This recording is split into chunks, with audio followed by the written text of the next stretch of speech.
Hey everyone, I'm Catherine, that's Baby Maxwell, and today we're going to be covering the Australian true crime case involving Anita Cobby. I'm 30 years old at the time of filming, and I can remember when I was in my late teens, my own mum telling me about the horrific, gruesome facts of this very case. And really, the facts of this case have really stuck with me over the years. I would go so far as to say and describe this case, the Anita Cobby case, as one of the most horrific, memorable, gruesome cases in Australia, which really shocked the nation. I'll start this video with a trigger warning. It involves themes of pretty horrific violence, SA, torture, and murder. So if these themes are triggering or too much for you, click on to the next video and I'll see you in another video. And for the rest of you, let's jump right in.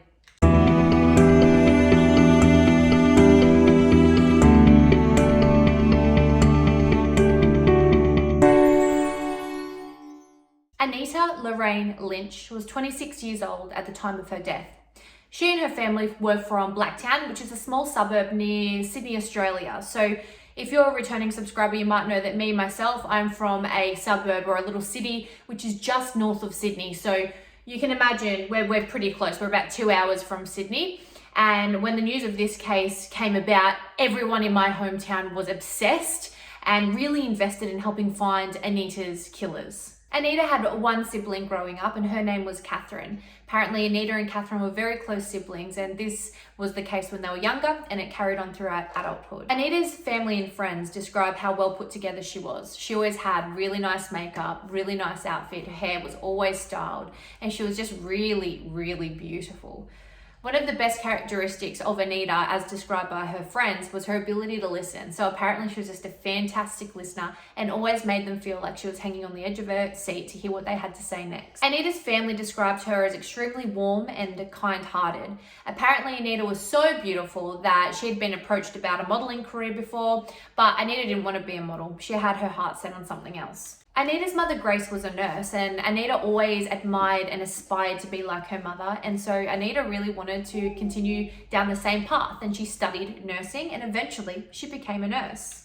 Anita loved music. She loved all the 80s bands like the Eurythmics. When Anita was 20 years old, she actually met her husband, John Cobby, who was 23 years old, at the hospital. So they were both trainee nurses. So John and Anita met in 1980. John is described as extroverted, outgoing, the life of the party. And Anita was described as kind of the opposite, so more introverted, quiet, shy, and considerate. John said that when he first saw Anita, he was besotted. He thought she was the most beautiful woman in the world. And actually, at the time they met, John had a girlfriend. Soon after meeting Anita, John broke up with his girlfriend and he and Anita started dating. John said that he never thought that he could get a woman like Anita. He described Anita as out of his league. After only a year of dating, and in 1981, John and Anita became engaged. In 1982, they got married, and soon after getting married, Anita fell pregnant. So Anita actually fell pregnant on their honeymoon, so it was so soon after they got married, it wasn't planned. But the couple were devastated when soon after finding out she was pregnant, she lost the baby. John won a whole heap of money on a race, and Anita and he both had a love and a passion and wanted to go traveling. So John kept his money and they planned and did go traveling together. They traveled Europe together. When John and Anita returned from their big overseas holiday, Anita, she was kind of keen to get back into work and to work on her profession. You have to remember she's 3 years younger than John. And John kind of wanted to settle down, try again for a family, and really head down that path. So by 1986, the couples were kind of at different stages of their life and they actually decided to take a break. Now they didn't separate, so they were very clear that it was just taking a break so they can have some time apart and see whether their mindset would meet up, in a few weeks' time. Anita wanted to study Spanish and she wanted to travel before she really settled down. So what happened was they took the break and Anita moved back into her family home in Blacktown and John lived closer to the city somewhere. So they were living separated. 6 weeks into their break, Anita and John missed each other. They met for a dinner and they discussed that they wanted to get back together. They still loved each other And it was soon after that they planned to start house hunting together. So John and Anita very much missed each other. They loved each other. They were going to get back together, and their intention was to buy a house together. So at this time, John and Anita, they're living separately, but their intention was to get back together, and they were both working shifts as nurses. So on the 2nd of February in 1986, Anita started the day like no other. She got up, she had a shift at work, and during work, her and some of her friends decided that they were going to meet up and have dinner together in the city after work. So when Anita finished work, her and her friends went out for dinner, and by about 8:30 p.m. they decided to call it quits. So Anita went to Central Station. From Central Station, she caught a train back to Blacktown. Now, what she usually did when she would reach Blacktown is she would use the payphones to telephone her father, and her father would then pick her up from the train station. So they didn't live too far away from Blacktown train station. So Anita pulls up on the train, she gets out, and she intends to use the phones, but every single payphone on this night was out of service due to vandalism. So Blacktown near Sydney is a lower socioeconomic area, and yeah, so she got out, wanted to call her father, and she couldn't. So she then went to the taxi rank. There was no taxis. So she then decided, well, I'm just going to walk home. It's not that far. It's about a 20-minute walk. It'll be fine. So she decided to walk home. Just want to remind you that we're talking about a case in the 1980s. So Anita didn't have a mobile phone to simply telephone her dad. She was relying on the payphones to be available, and that's what she'd always done when she finished work and would travel back to her house. Her dad always picked her up and she would call him from the payphone. So the next morning, Anita's parents wake and Anita's not at home. They weren't worried because they assumed that, she's gone out with her work friends. She's probably had a couple of drinks and maybe stayed at one of her work friends or John's house that night. So they weren't worried until they received a phone call from one of her co-workers with whom she was out with that night, checking up to see where Anita was because she didn't show up to work that morning. At this point in time, Anita's parents started to get worried because she wasn't with the friends she was with last night. She hadn't come home. Where was she? Anita's parents, the first thing the dad did was he contacted the police and he reported his daughter as a missing person. Now, one of the co-workers, they called John Cobby to see whether Anita had gone to his house to spend the night, and he confirmed that she hadn't shown up to his house. So Anita hadn't come home, she wasn't with the co-workers, and she hadn't spent the night at her fiance's home. So everyone started to get really concerned. Now, John's relationship with Anita's parents wasn't close, but John was really concerned. So he traveled from his house in Sydney to come to Anita's parents' house to help them figure out where Anita was. John says that he did not feel comfortable at Anita's parents' house. They weren't getting along. He felt the tension, and soon after trying to help them search, he ended up going back to Sydney, but he kept trying to search for Anita and think of leads separately. At 9:30 the next morning, the police received a telephone call from a local farmer. The local farmer said that he got up, went out to his paddock as he did every morning, and he noticed that the cows were all herded in one area, like a lot of cows were herded in one area. He thought nothing of it. He went out, did his daily morning routine, and then when he came back, the cows were still all huddled in this one area of his paddock. So he's on his quad bike and he's like, what's going on? So he rides his quad bike over, and it's then when he sees what looks like a naked woman's body lying on the ground. You can see that Maxwell is away for this part, so this is where it gets a bit gruesome. He approaches the body and it is obviously beaten to a pulp, bloody red, to the point where he couldn't even really make out, the identity of this woman. So he panics, and at this point in time, the farmer contacts the police to let them know that he's found a naked, dead woman in his paddock. John Cobby was informed by the police that they'd found the body, and when he came to see the body, he could see that she was wearing the engagement ring that he bought her, and he knew it was her straight away. John said that he couldn't look at the body, but as soon as he saw the ring, he knew it was Anita. It was actually Anita's father, Gary, who had to identify her body. The police wanted to save the mother the trauma of seeing her daughter in this state. Gary said that he could tell that the body, his daughter, had been tortured just by looking at the body. Her nose was broken, her face and her body was extremely bruised and beaten. And what he could see was numerous cuts all over her body, but they weren't lethal cuts as if someone's trying to get the job done slowly. They were superficial slices all over the body and in different areas. The head was so severely cut that it was almost decapitated. One of Anita's fingers had been snapped, and another one of the fingers from the fingernail had been sliced all the way down. Multiple fingers on one hand had been almost severed. One of Anita's ears had been completely severed from her head. The body in the front and the back had been brutally assayed using objects quite clearly. The genitals were extremely mutilated. The throat wound was so severe that there were already parasites feeding in the wound the next day, so when the police took her and when the autopsy was carried out. The cause of death was ultimately ruled to be the slicing of the throat. The farmer who found Anita's body said that when he found her, her eyes were open, and he described the look of agony and fear in her eyes. Anita's father looked at his daughter's body lying there, and he said, "I wish I could say that this wasn't my daughter, but then it would just be somebody else's daughter sitting here, and they'd be going through the pain and torture that I'm feeling right now."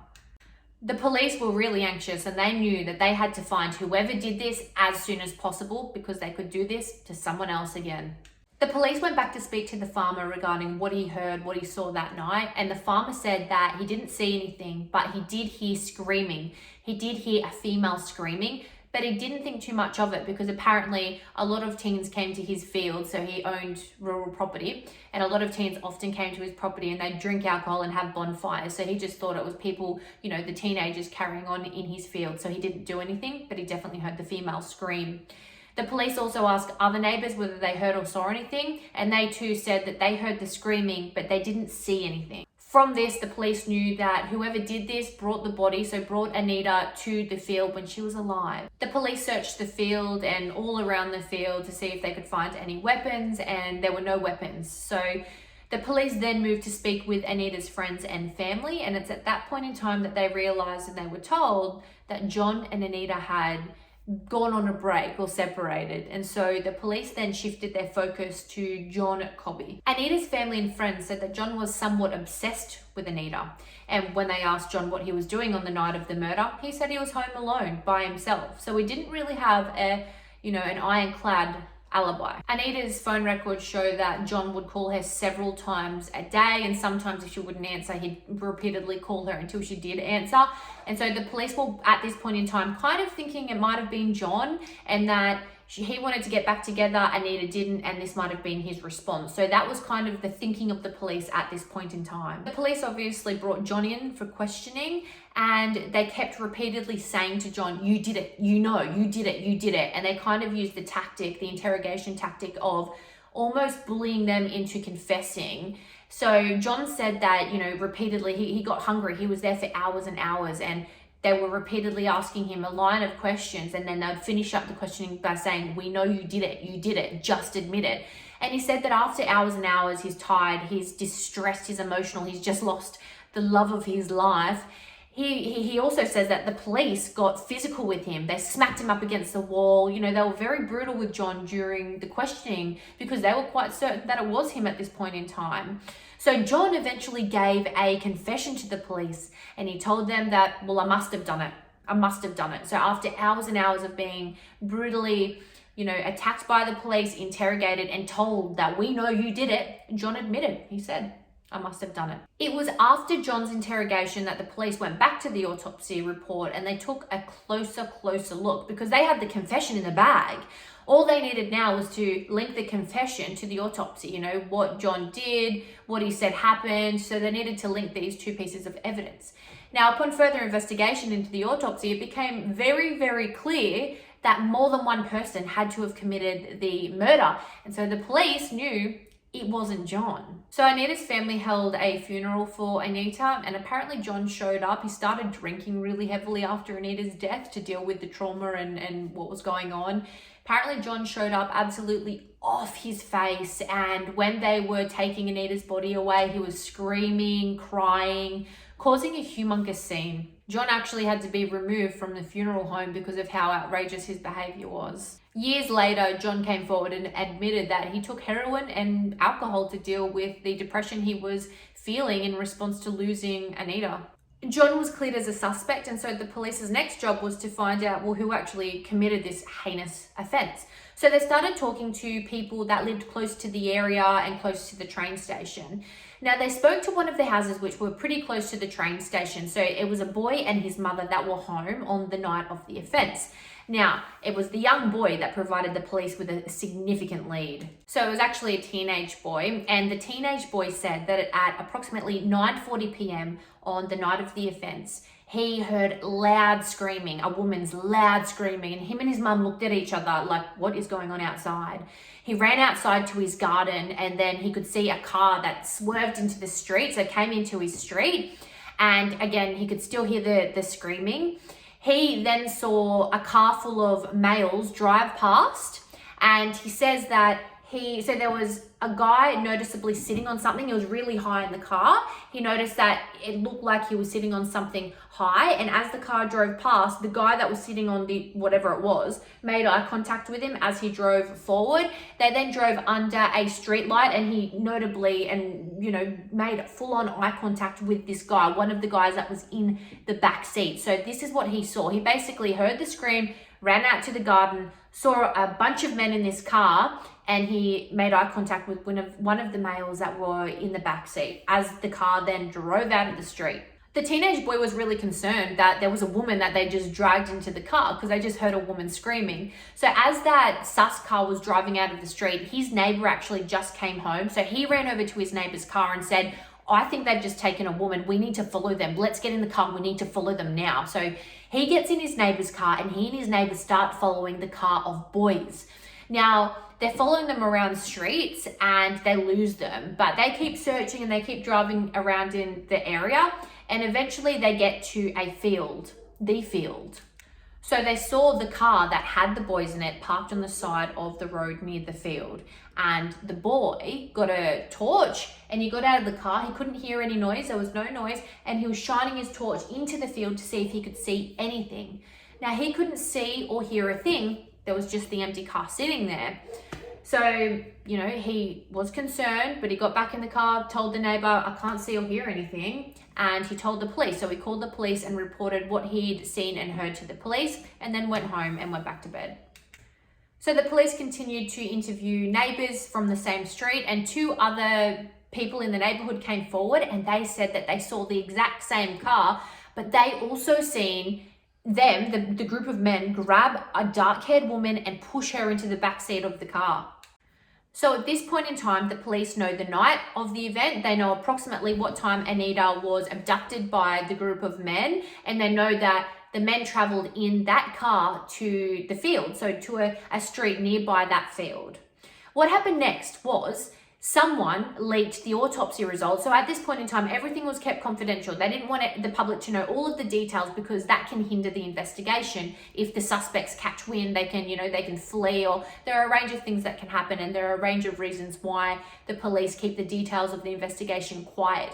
But what happened is someone leaked the content of the autopsy results to one of the most prominent radio hosts in Australia at the time, and that radio hosts during morning breakfast radio read the autopsy results aloud. So you have to remember, breakfast time, radio time, people are traveling with their kids to school, and Mr. Laws, the radio host, decided that it was in the public interest to do this because these men were still on the run, and he felt that the public should know of the significant, gruesome nature of the offences. You have to know, these men used tools and objects and weapons to mutilate this young woman's body after they abducted her from the side of the road. So he was of the view that this was of the public interest. People needed to know that these men were on the loose, and every murder and every type of SA situation is horrific, but this was a group of people that did this to a woman who was completely unknown to them, and he wanted the public to know that this is still on the loose. We all need to be very, very vigilant right now. John Laws was the name of the radio host, and he obtained the result he wanted. All of Australia became obsessed with this case and obsessed with helping the police seek justice for Anita Cobby and her family. The public even banded together and raised $50,000, which was an enormous amount of money back then in the 1980s. They raised $50,000 as a reward for anyone that came forward with information. However, it wasn't necessary because soon after the autopsy results were released, the police were relying on a police informant, and the police informant actually disclosed information to the police which helped them secure and find the people who were responsible. He knew about 5 men who had stolen a vehicle of the same description of the stolen vehicle that the witnesses in the street saw Anita be shoved into.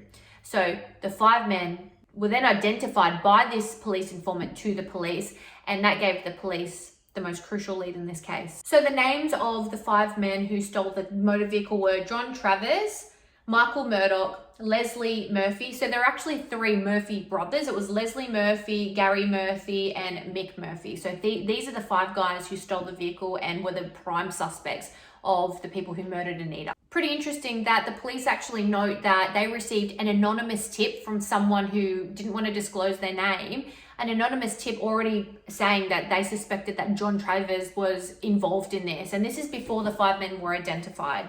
So what we're going to do now is we're going to take a look at the background, the criminal background and, familial background of each of these 5 men. The police believe that John Travers was the ringleader of the group. He was 20 years old and he had a horrific upbringing. John Travers was allegedly brutally SA'd as a child, so violently and also sexually SA'd. He had a terrible upbringing, and by the age of 14, he turned to drugs and alcohol to cope. By the age of 14, John was expelled from school and he had attended a rehab facility, so he was quite dependent on drugs and alcohol. He was known to steal things and he had a criminal record that involved numerous counts of theft, and he would sell the items to pay for his drug habit.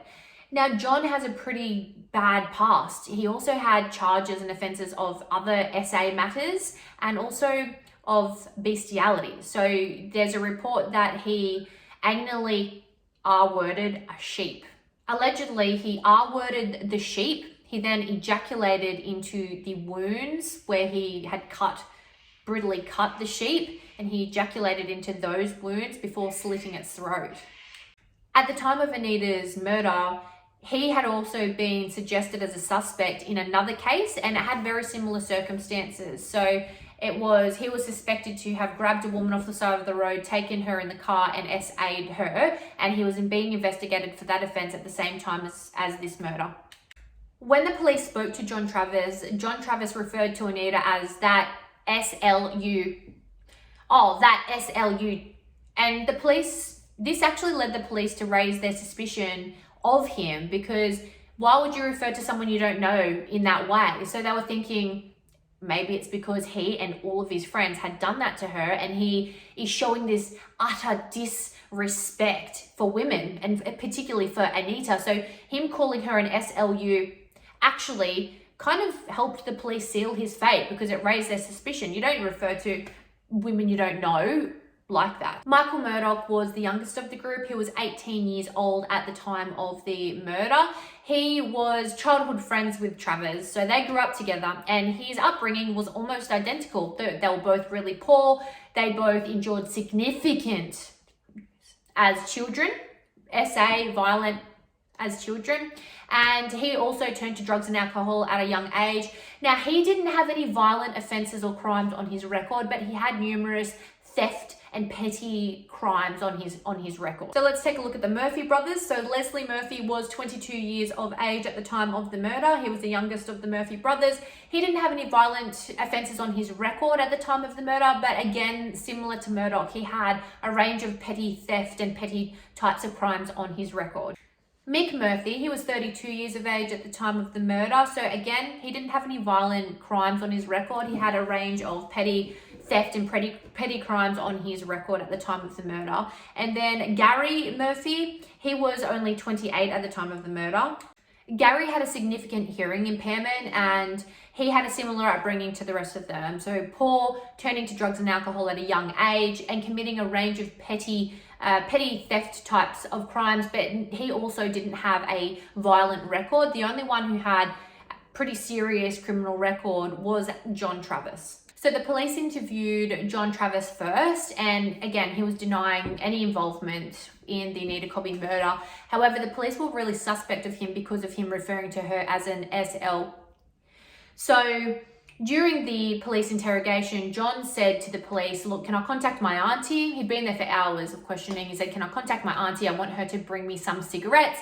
The police said, by all means. So he contacts his auntie. She agrees to attend the police station with the cigarettes. And before the police let her go into the room to speak to John, they talk to her and she basically breaks down and says, I have a feeling it was him. I wanted to contact you sooner. I have a really sick feeling in my belly that it was John that committed this horrific crime. So the police asked the auntie if she would agree to put on a recording device. So when she went in to speak to John, she could ask him some questions and try and get him to admit to what he did. And she said that she would. So the police set the recording device up and the auntie goes into the interrogation room to have a chat with John. Now, John, she asks, were you involved? Did you have intercourse with Anita? And John says, yes. She says, was it consensual? He says, no. She asked whether he murdered her, and he said, yes. John admitted to his auntie that him and his friends got really, really, really drunk. And that's when they saw her on the side of the road. They pulled her into the car when they were all heavily intoxicated. He admits and told the auntie while she was being recorded that they took her to the field. He described, he said that they SA'd her, they all did it. And while he was telling his auntie about this, apparently he was laughing and smiling and it seemed funny to John. He was making a bit of a, oh yeah, we did do this, we did do this. The auntie was absolutely horrified and you can hear her saying to John, but you're not like this. What? I don't understand. Why would you do this? And he was just laughing and smiling and acting like it wasn't really a big deal. John said that nearing the end of the offense, he started to sober up and he started to get really nervous about the fact that she'd seen all of their faces. They'd all been referring to each other by their first name. And he was like, well, she can identify us. This is a massive risk if we don't kill her. So John then said to the rest of the group, we need to kill her. Otherwise, we'll all be going to jail for life. And the other men agreed and they said, all right, but you have to do it. And John was happy to do it. So that's when it was John who got the knife and he, as the final act of murdering Anita. John then proceeds to ask for his auntie's help so he can escape from the jail. He says that he wants his auntie to go to the train station, tamper with the lines so the train will go off the train lines and slam into the police station. And when it slams into the police station, he'll then escape. That was escape plan number one. You can kind of see that he doesn't think it's a good idea and how silly he sounds while he's telling the auntie the plan. And at that point in time, he then tells his auntie about plan two, which is that she needs to go and speak to two of the other boys, tell them that they need to bring guns and they need to hold up the station. He says between, I think it's 3 and 4, between some time there's a skeleton crew at the jail, the prison, and he says that they need to come in and rescue him with guns. So that's his plan of attack. He knows he's probably in some trouble. He needs the auntie to help him get out of there. The police are happy with the confession, but obviously there's a risk that John will just turn around and say, well, I was lying. The other boys won't admit it. It's not true. I was just lying to my auntie to get a rise out of her or something like that. So the police are like, all right, we need the auntie to now go and get a similar statement or evidence from one of the other men. And so they put the recording device on the auntie and she goes to speak with one of the other men. So the auntie then goes to speak with Michael Murdoch. Now she says, look, she shows up and says, John told me everything. I know what you did to Anita. I know that you dragged her into the car. I know you took her to the field. I know what all of you did. I know that at the end, I know everything. Now, Michael denied everything, but he made 3 concessions. So he made some admissions at the end that were consistent with what John had said, what had occurred. And the police were able to rely on that as enough as him corroborating the comments that John had made to his auntie. And at that point in time, the police had the men. So all 5 of the men were then arrested for the SA, the R word, the murder and the torture related offences, and they all were trialed. It was during the hearing that the complete timeline of events became really clear, and from the testimony of the men, they all admitted that they were really, really intoxicated when they first pulled her into the vehicle, so they could only remember bits and pieces, but they do remember some. So what came about was that at about 10 p.m, she was in the car with them. They were all intoxicated. They made her, when they ripped her into the car, they made her take her clothes off. Apparently she was crying hysterically and screaming, you know, I'm married, I've got my period, please don't do this, please don't do this. And of course they proceeded to force her to do that. Apparently while they were intoxicated, each of them made her give them oral and take turns. So this poor lady's in the backseat of the car and they took turns making her do that to each of them. While they were driving around the streets, they routinely belted her. So it was in the car that one of them punched her in the face and broke her nose, but they routinely all took turns of driving and then beating Anita. The men admit to taking her to the field. They recall that there was barbed wire. They had to drag her body through barbed wire fence, and the injuries in the autopsy results are consistent with the fact that she had significant marks from what appeared to be being dragged through the barbed wire fence. The men remember that when they were in the field, they heard the car, the teenage boy and the neighbor, they heard the car pull up. And at that point in time, they covered her mouth. They all dropped to the ground and were silent because they did hear the car. The car was so close. And you have to think, imagine what would have happened if they went in the field.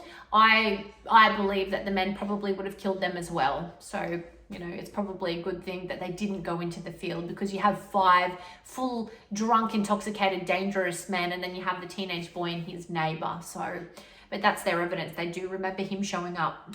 John admitted that it was him that slit Anita's throat, and the autopsy result indicated or showed that it took 2 minutes from the time that the throat was slit for Anita to finally pass away. As the men sobered up, they realized that they needed to conceal their clothes and their evidence, so they made a bonfire, and all of the men other than John put their clothes in the fire to burn the evidence, but John refused. He said he wanted to keep his blood-stained clothes.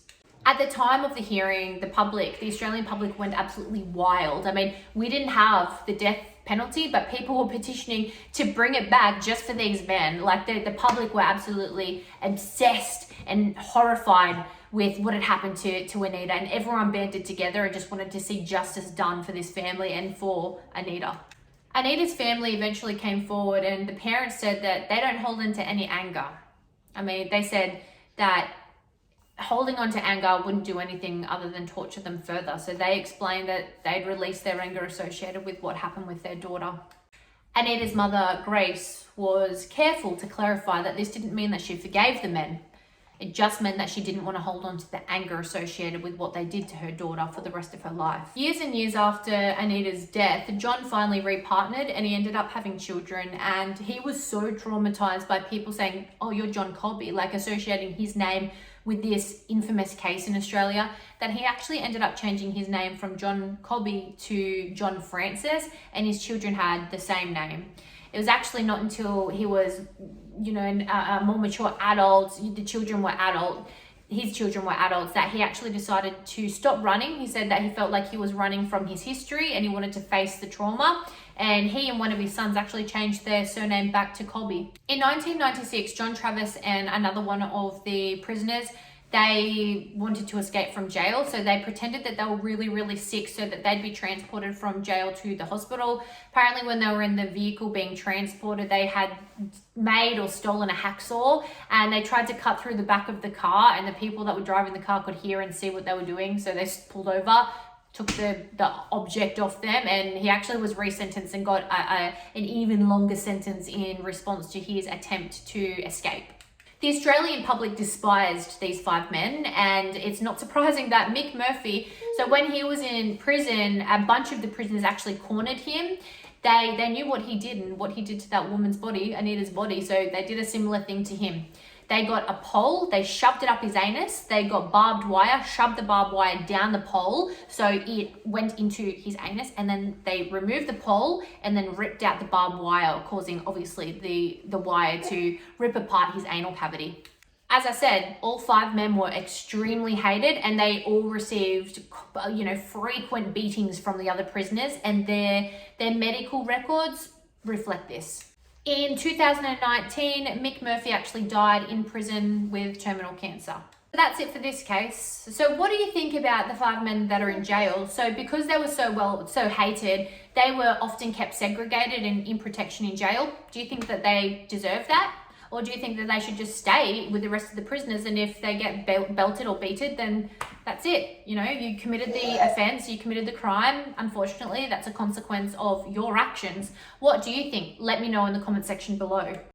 If you've made it this far in the video, I want you to comment below in the comment section, "The duck bounces." All right, that's it. Thank you for listening, and I'll see you in the next video.